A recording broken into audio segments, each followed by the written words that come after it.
Did your first class at 10? Okay. Has anybody else used the TV yet?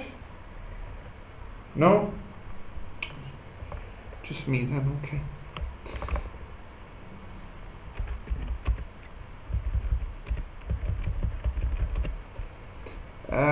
Was the last slide we talked about dampen? Dampen, was it? Okay. 1, 2, 3, 4, 5, 6, 7. We've got. Oh, Bruce, yeah.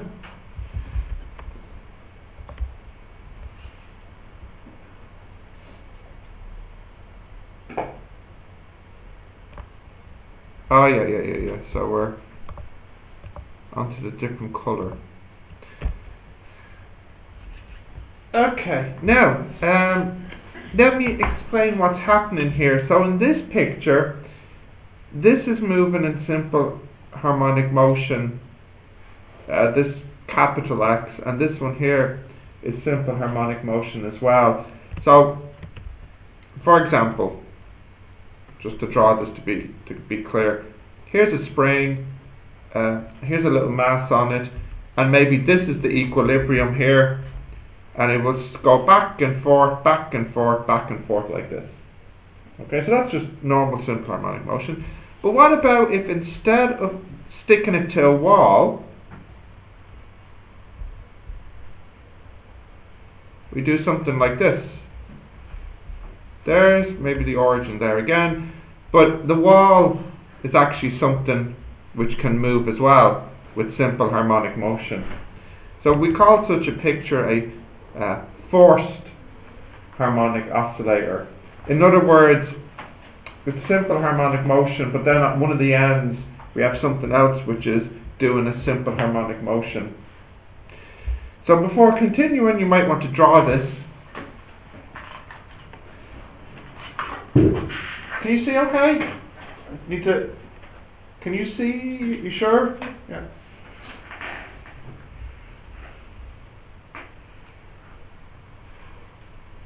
So behind the wall is the forced harmonic oscillator. Basically, yeah. It's as if the wall was oscillating as well, like the mass is. Now what we want to have a look at in a moment is how does the wall vibrate and affect the mass? What's the influence it has on it?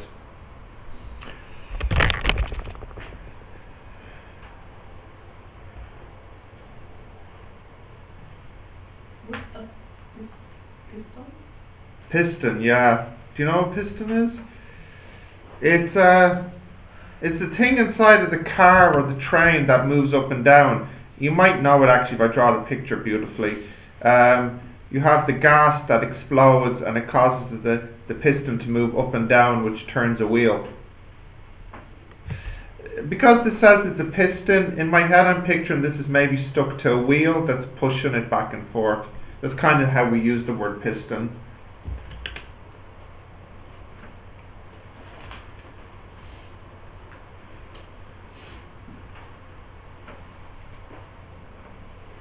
Yeah.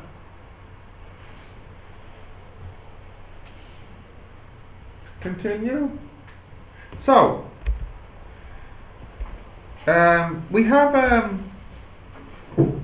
something quite interesting here. You might think that this motion will affect this motion, and of course it does affect it, but some things about this motion are not affected. The F, the omega, and the T don't actually change. So here, if this was oscillating with a frequency F, and then you make the wall move all of a sudden, believe it or not, the F here doesn't change, even if the wall suddenly was to start moving. It's quite amazing. Now, because T equals 1 over F, it means that T also doesn't change. And because the omega equals 2 pi over T, it means the omega also doesn't change. So the F, T, and omega are not affected by the presence of this second harmonic motion at the end, which is, you know, you think about it enough, you might think that's very, very strange, because it feels like this movement here should somehow affect the F, the omega, or the T, but those things are not affected. There is something that is affected, though. So what might be affected by, might be affected here because of this? What else? What other things do we have? So we said the F, the omega, and the T, no, not affected. But what else could be affected then? Acceleration could be, and it is, yeah. Acceleration is affected. What else? Velocity is affected, yeah. What else? Distance. The distance. And in particular, the amplitude. That the amplitude here could be bigger because of this motion. Now, I said only the A changes, but of course, because in the formula for distance and displacement and velocity and acceleration, the A is in the front of it, it means all of those change as well, you know, because last time we had a formula A cos omega t, so because the A changes, it means all of this will change. So only the A changes, but of course that will change the B and the acceleration. And how does the A change? So my question now to you is, how could I make the A bigger? I want the A here to be a bigger number. I want it to have a greater amplitude. What could I do to the motion here to make the A bigger here? How can we imagine this increasing this? So for example, should I have this moving very fast? Or maybe I should have the A very big here to make the A big here. What do we think the relationship is? Any ideas? Like if you were to have a guess, what would you think would be the thing you would need to do here to make this one bigger? Yeah, but what I mean to say is which of all the variables on the left, like the F, the omega, the T, the A, all of those, which one would you need to change so that you could make the A for this guy bigger? Yeah, so you're saying make the A for this one bigger, and it will have the effect of making the A for this one bigger, and it's not that. So let's try again. How about make the A smaller? Make the A smaller, good, go the other way. Not that. What else could we try? Increase acceleration. Yeah, but to increase the acceleration, you would make the A bigger. So, not that. Change the spring. Change the spring? No. We're only changing the letters, not anything physical. What about the F or the omega or the T? Omega. Yeah, like how could you change that? So, what about if we make this go faster and faster? Do you think that could affect this? Yeah. So if I want this to go faster and faster, the F should be bigger or smaller? Bigger, yeah. So the T will be smaller, and the omega will be smaller as well. The omega will be bigger, because omega is 2 pi over T. So we feel like if we move this really, really fast, we can make the A bigger here, right? But it's not this. Not this either. Quite amazing I think, what you need to do, if you want to make the A here bigger, what you do is, if I call this one F0 and this frequency here F, you need to move this at the same frequency as what it was originally moving at in the picture at the start, before you interfered. So at the very beginning, let's say this is moving at 10 Hertz. Then what you do is you come along and you vibrate the end at 10 Hertz. And this will make the amplitude bigger. So it has nothing to do with how quickly you do it, or how big the A is. Matching the frequency has the effect of making the A bigger. Now, that might be a bit surprising. If I want, I can draw a little graph here for you. I can't remember exactly what it is, but this is the frequency of your forced harmonic oscillator, and this one here is the amplitude of the smaller one. And obviously, if you don't do much, nothing will happen here, so the A will stay the same. but then it will increase and then decrease again. And the point at which you can make the A the biggest is if your F0 matches the F to begin with. So, there's a better graph. If you can match the frequency, you'll get the most amplitude. Now, if you really think hard about this, there's something in physics that should remind you of this. Something in physics where you do one thing here, and you can see something happening further away. And if you move it at the right frequency, you can get more of a response at the other end. Resonance, yeah. If you've heard of this before, resonance, that's actually what this is here. So maybe I said, no, I didn't actually say it, I should add that in.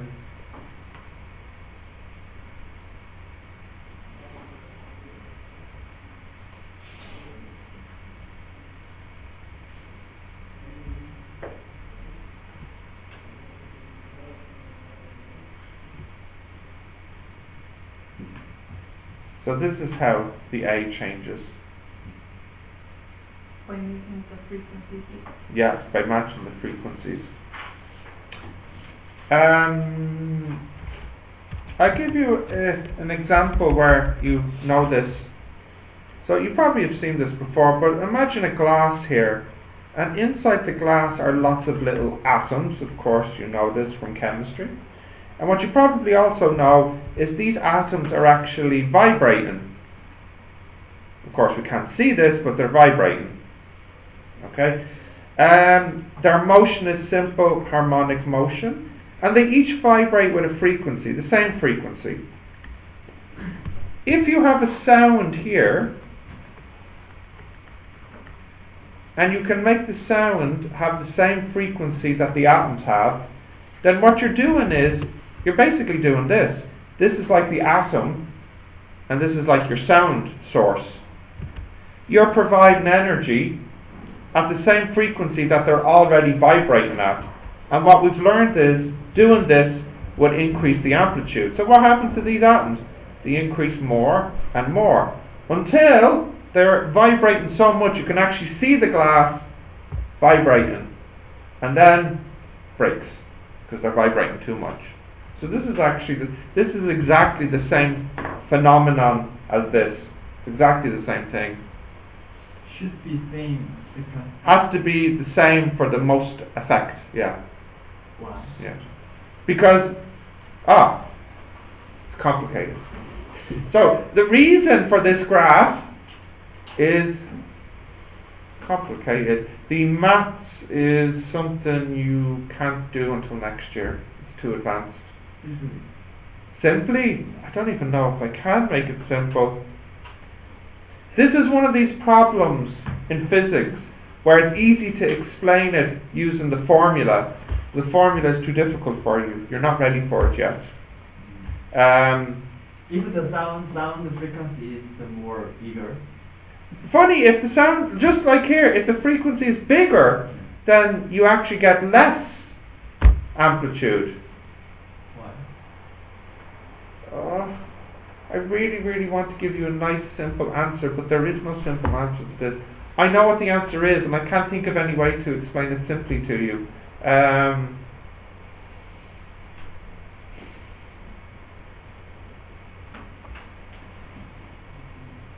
The fake solution to understand. You're happy if I give you even a fake answer? Don't even know if I can give you a fake answer.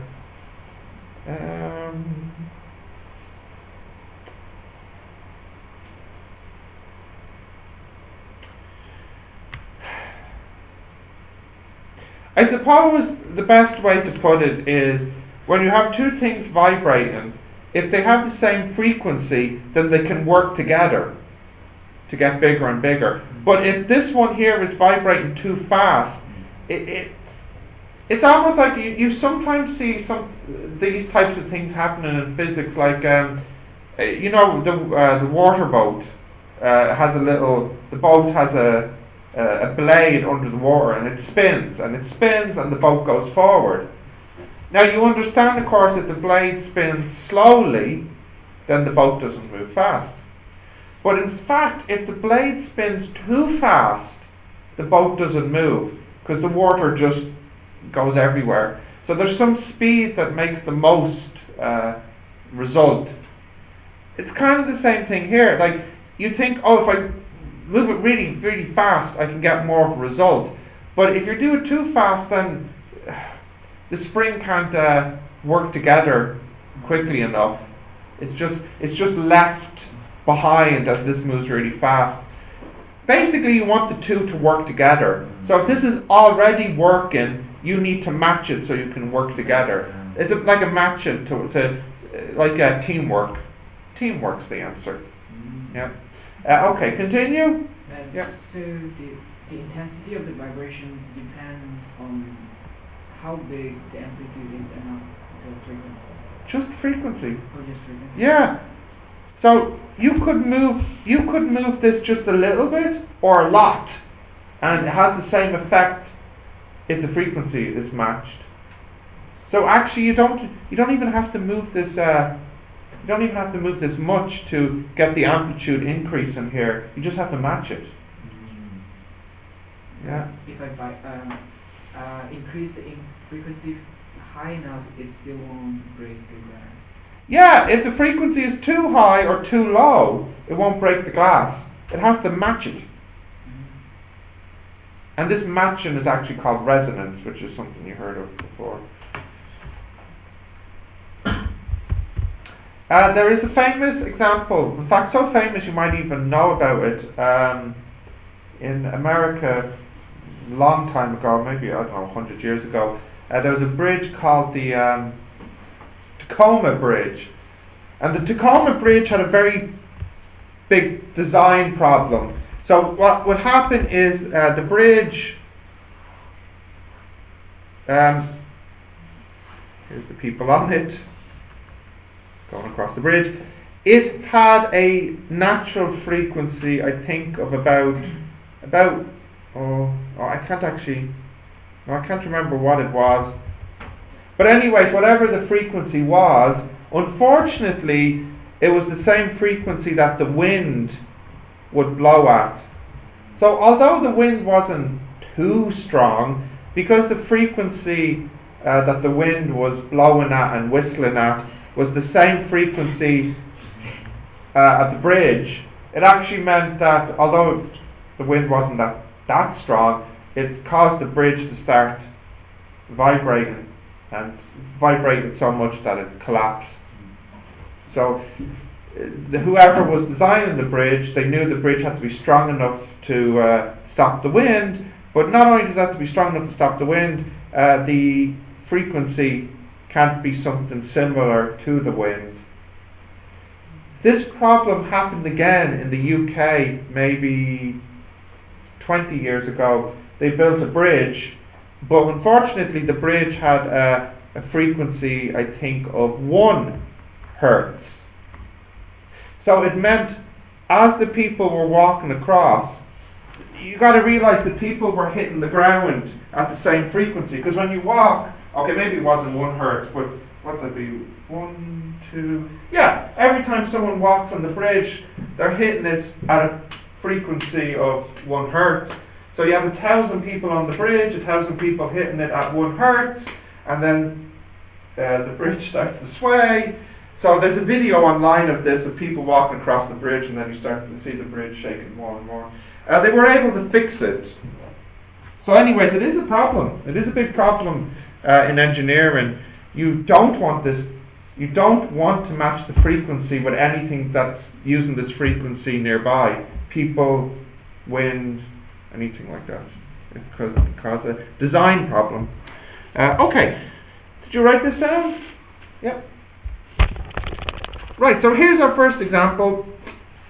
A boy pulls at a spring down 5 centimeters and releases. The spring begins to vibrate. It takes half a second for the spring to complete 1 oscillation. What is the omega? Hence, how fast is the spring moving after 1 second? Okay, so I'll just draw it for you. Pulls this down, and then it goes up, down, up, down, up, down, and the time is 0.5 seconds, and the amplitude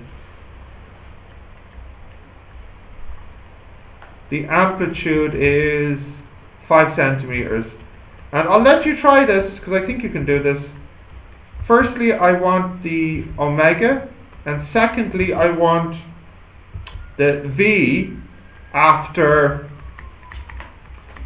1 second. Okay, so I'll just give you a minute to try this.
Okay, what do we get for the omega? The omega is 2 pi over t, which is actually about 12.6 radians per second. And what do we get for the v?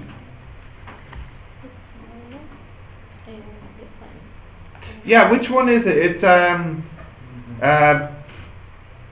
minus the sign, yeah.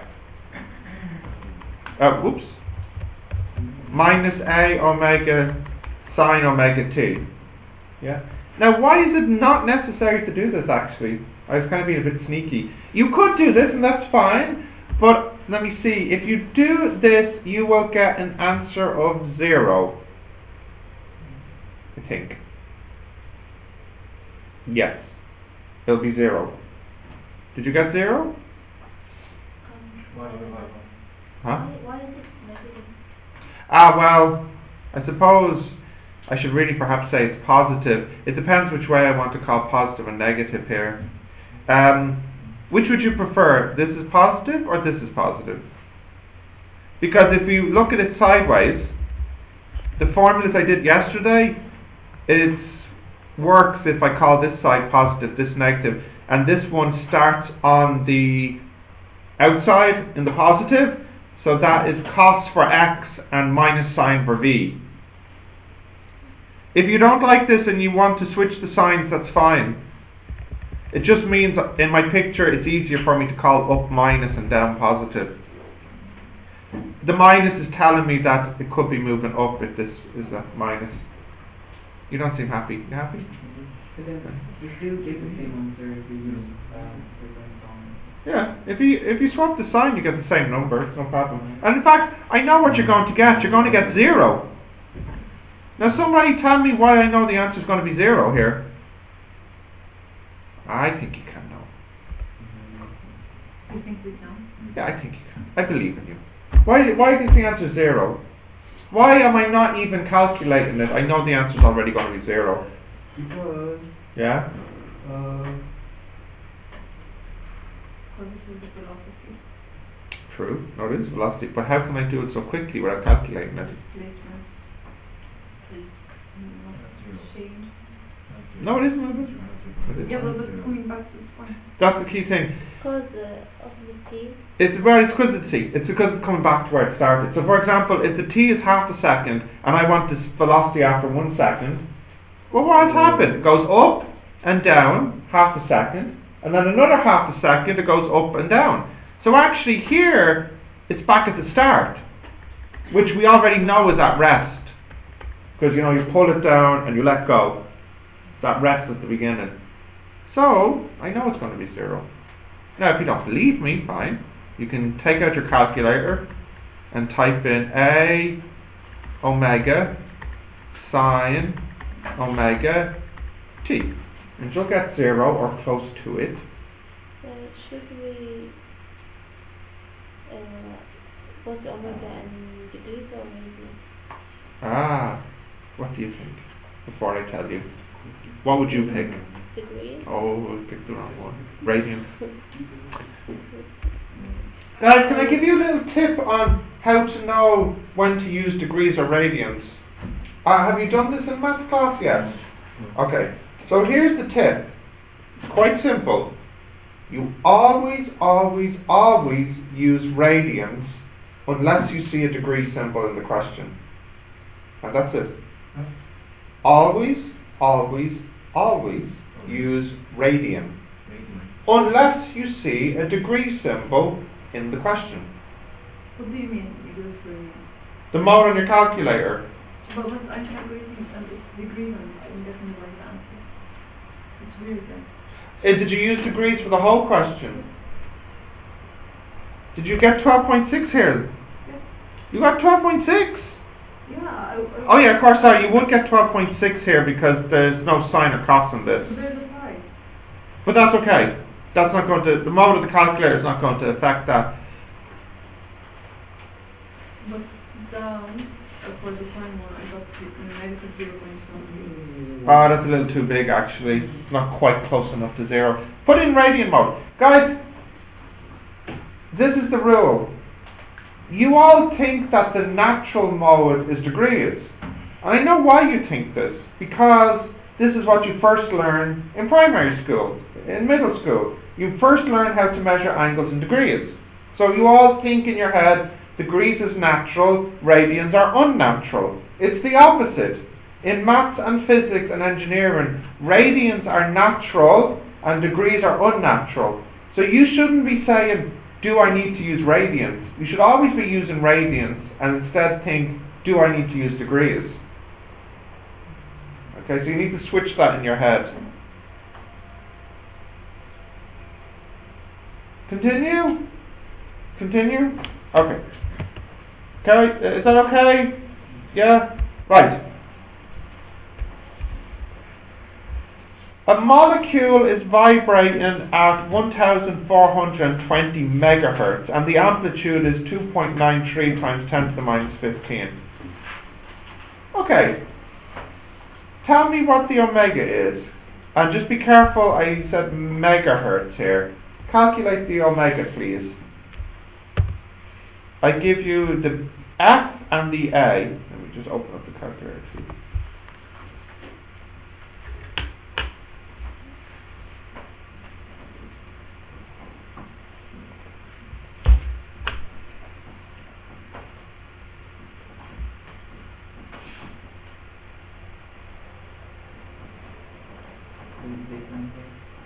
The omega should be pretty dang big. What you got?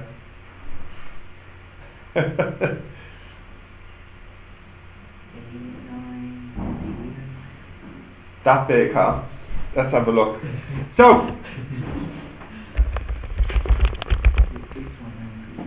the omega equals 2 pi over t, and t is 1 over f. So the omega is 2 pi f. So basically, I just take the, where's it gone? The answer for f here, and just multiply it by 2 pi.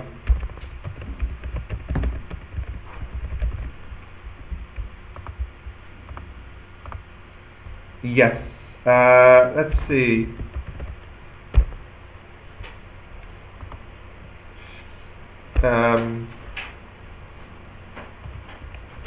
What's after mega? Giga. 8.922.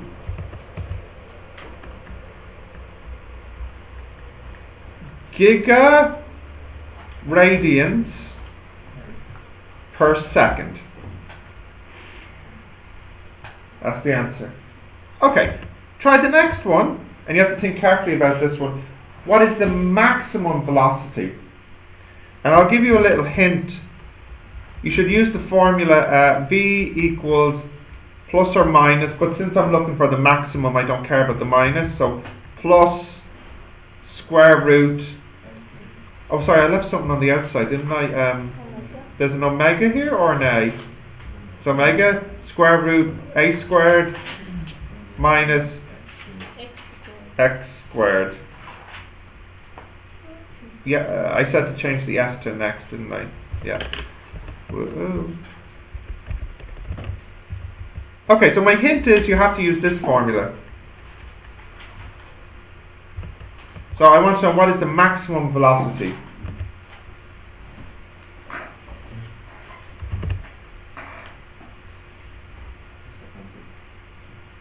The amplitude is 2.93 times 10 to the minus 15.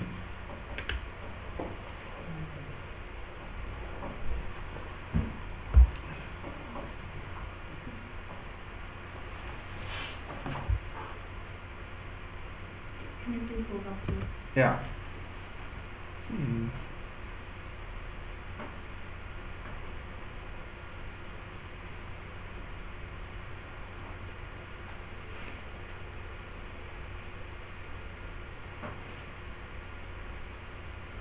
Okay. Did anybody figure out the idea for getting the maximum velocity? Now this is the formula for velocity. It's not the formula for the maximum velocity. Anybody figure out how to get that? This is omega. It is, but why?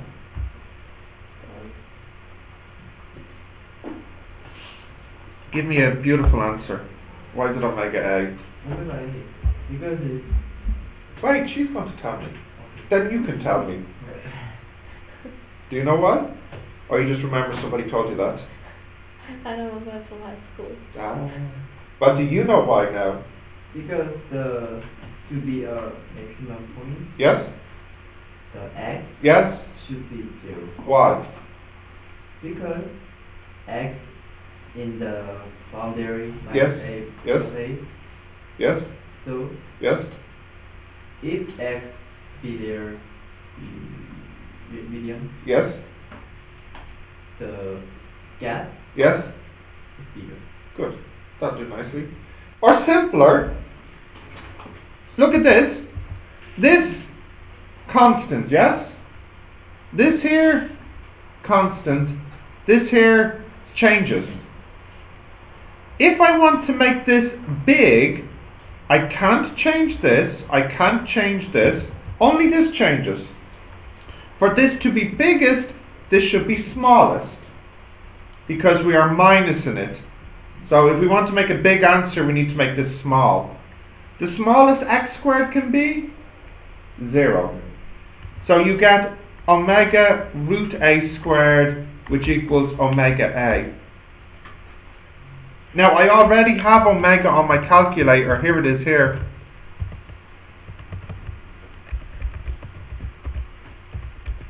So all I have to do now to get the answer is just multiply by a. And I have the a here. So multiply 2.93 times 10 to the power of minus 15. And that's the... It's expecting it to be bigger. Oh well. That's the maximum velocity.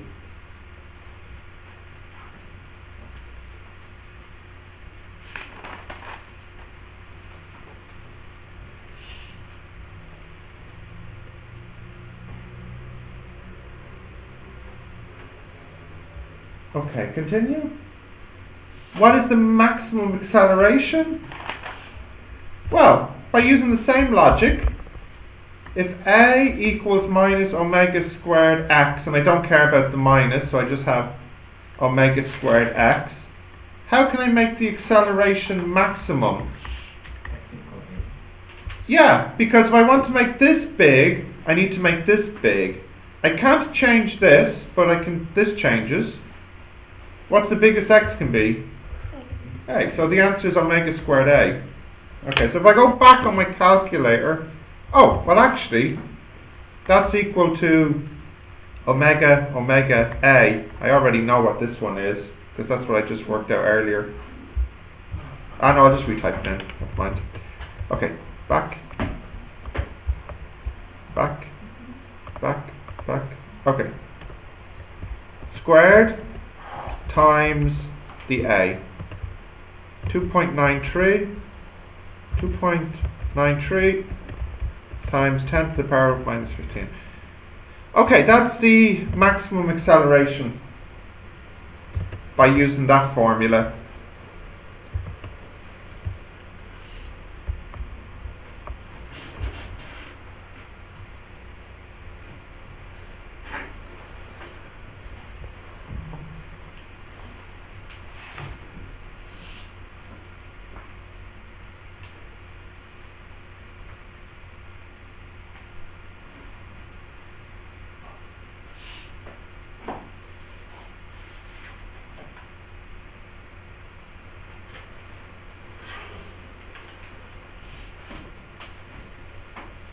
Could you use the calculator?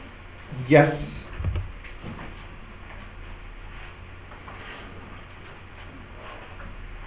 Got that? What if we use the amplitude again, right? Oh yeah, because in this formula here, this is a constant, okay? I want to know what's the biggest this can be. So to make this bigger, I need to make x bigger. The biggest x can be is A. So when x is equal to A, this is the biggest it can be, and therefore this is the biggest it can be. So. Why is the x squared and v is 0? Because it's the opposite. To make v big, I'll have to make x small because it enters the formula as a minus. Do you know, if I said to you A equals B minus C, give me, or make the A big, it's the same thing as saying to you make the C small, or to make the B big. In this formula we can't change the amplitude, it's a constant. Only the x's change it.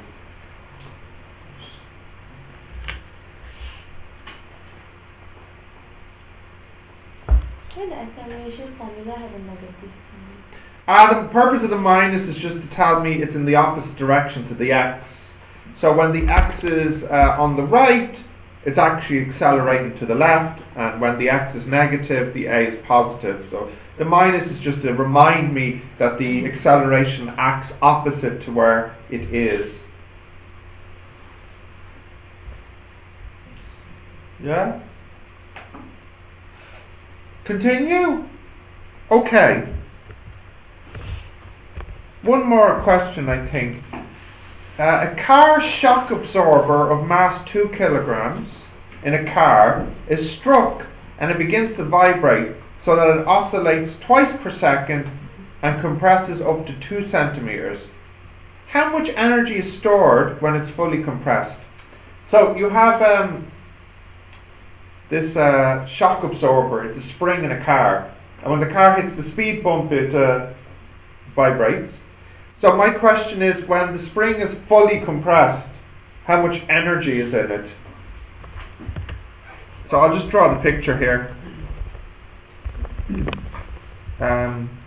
Here is the spring, and then it hits a bump and it compresses. And it compresses by 2 centimeters. Yes, 2 centimeters. How much energy is stored when it's fully compressed? Oh, and I also tell you the frequency is twice per second. So I also tell you the frequency here is 2 hertz. Okay, so what is the formula here? Am I looking for the potential energy or the kinetic energy for the spring?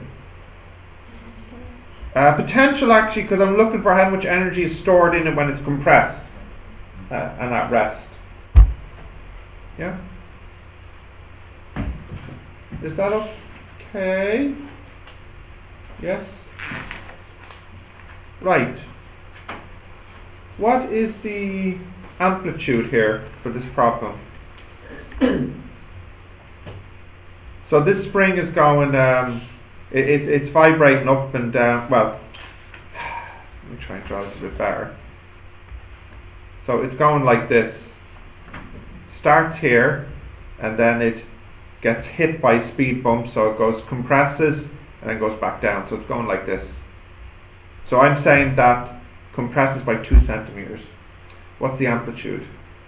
Is it 2 or not? It's 1, very good. Because if it compresses by 2 centimeters, it means that the amplitude was 1 centimeter. So the amplitude is 1 centimeter.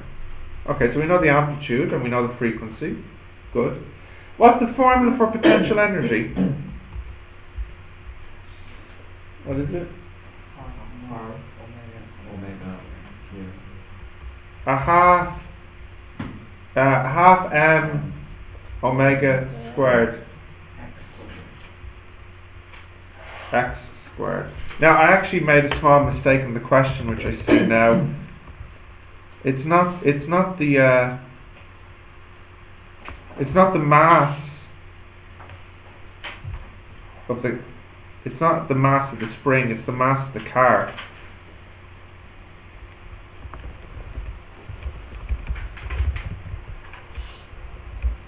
And of course a car shouldn't be 2 kilograms, we'll make the car 2,000 kilograms.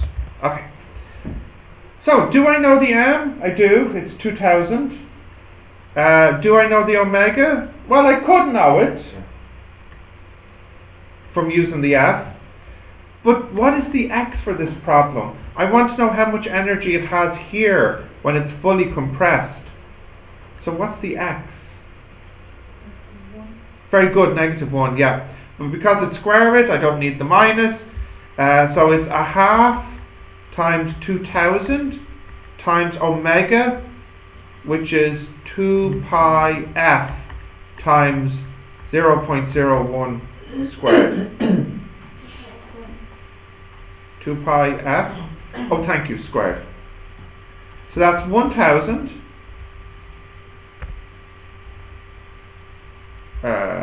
times 2 pi 2, so that's 4 pi squared, and then this is 0.0001. Alright. 4. Oh, what's that? 16 pi squared over 10? 1.6 pi squared, that's roughly 10. Is that about 16? No, that seems too small. Or maybe is it 16? Is that 16? What am I saying? I have a calculator, I don't trust you. Right. A half times 2,000 times 2 pi f squared times 0.01 squared. Syntax error. I didn't do too badly. 15.8. 15.8 joules. Why is the x where the x is negative? It only depends on what way you want to take the direction. So I would have taken it as a plus, you took it as a minus. It's arbitrary. It depends what way you want to call up and what way you want to call down. Or is the x the amplitude? Essentially x will be the amplitude, yeah. You don't care about the minus anyway because you're going to square it. Often in physics, when I don't care about the sign in a problem, I'll just drop it out from the start. So I didn't bother writing the minus in because it was going to be squared away. So I do this a lot in physics. When I know I don't care about the sign, I'll just drop it. So I'm not worried about it, you know. Okay, is this one okay? Yeah. I'm actually kind of surprised that the answer is small. I would have thought that the spring inside of a car would absorb more energy than just 15 joules. But that's what it is. Why x equals 0.01? Well, in my question I want to know how much energy when the spring is fully compressed. So it means I want to know how much energy when it's here. And if this is the equilibrium, then that's 0.01, because the total is 0.02. The x is not how much it compresses. The x is how far away it is from the equilibrium. And the equilibrium will be somewhere in the middle when it's vibrating up and down. It might feel like the equilibrium is at the bottom, but it's not, because if it was at the bottom, then the spring would be going up and down from the bottom.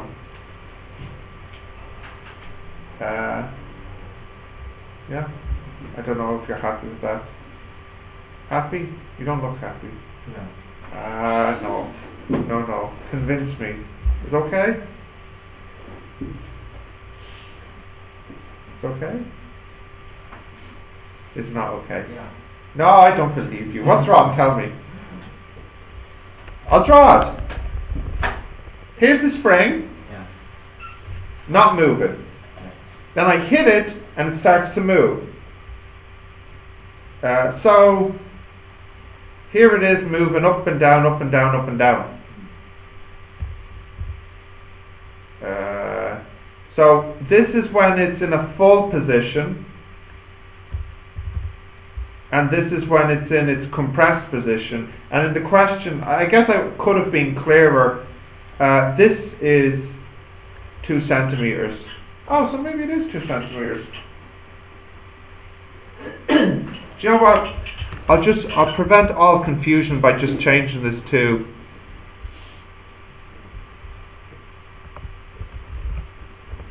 compresses 1 centimeter from equilibrium. There now. I changed the question so it's clearer. I'm telling you that it compresses 1 centimeter, that the amplitude is 1 centimeter. Therefore, A equals 0.01 meters. Okay, now it's better. So I told you in the question. Yeah. My English wasn't great in this question. A car shock absorber supporting a mass of 2000 is struck and begins to vibrate so that it oscillates twice per second.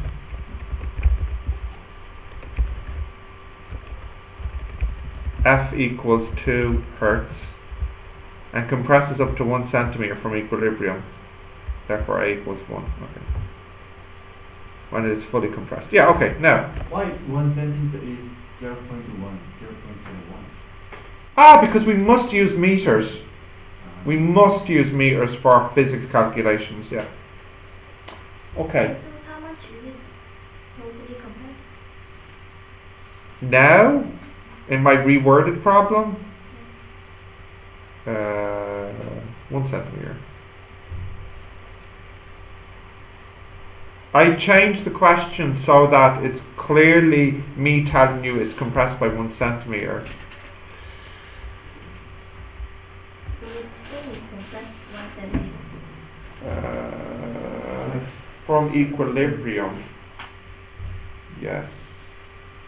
But that doesn't necessarily mean it's 1 centimeter shorter than when it started. Because sometimes it can be very hard to work out where the equilibrium position is, actually. Because the equilibrium position isn't always someplace obvious. It's just the center of the oscillations. So like, for example, in my head I'm thinking, if I have a spring and it hits the speed bump, it starts to vibrate. Is the equilibrium position where the spring originally was? I think maybe so. Or maybe it's some other place that's vibrating around. In other words, without thinking about it or without looking at it in more detail, it's not immediately clear where the equilibrium position is. So to prevent any confusion, I'm telling you in the question, it compresses 1 centimeter from the equilibrium position. You maybe are thinking, is the equilibrium position the original position, or is it someplace further or lower than this? Or tell me what you're thinking.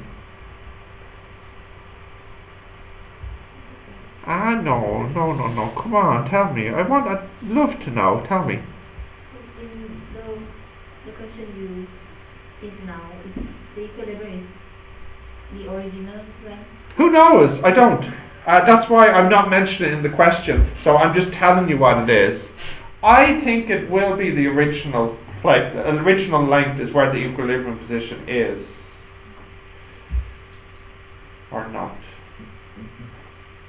So we just throw away what we got just now? No, don't throw it away.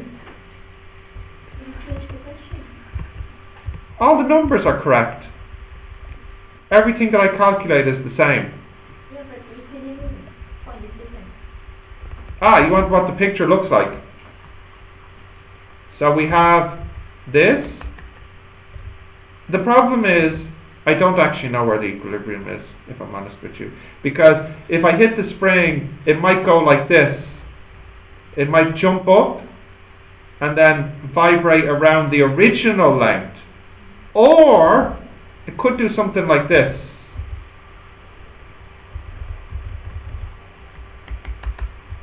It might shoot up and then vibrate around some point above it.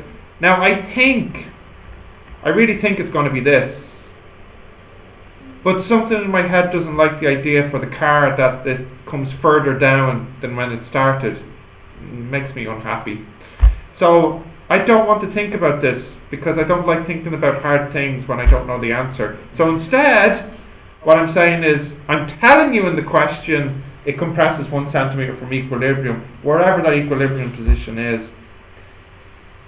Also, this problem is a little bit more complicated because you know the car will start to damp and it will return back to the equilibrium position, which makes me think, that's the second reason that makes me think that this is how the picture looks and not like this. But because I'm not 100% sure, because I'm only 99% sure it's like this, I want to remove it from the question and just tell you what it compresses by. See, I'm being realistic. I'm a human being. I have limited knowledge. I don't know everything, and so I'm covering myself by changing the words in the question. This is real life. This is what really happens. Okay, we got that? Yeah.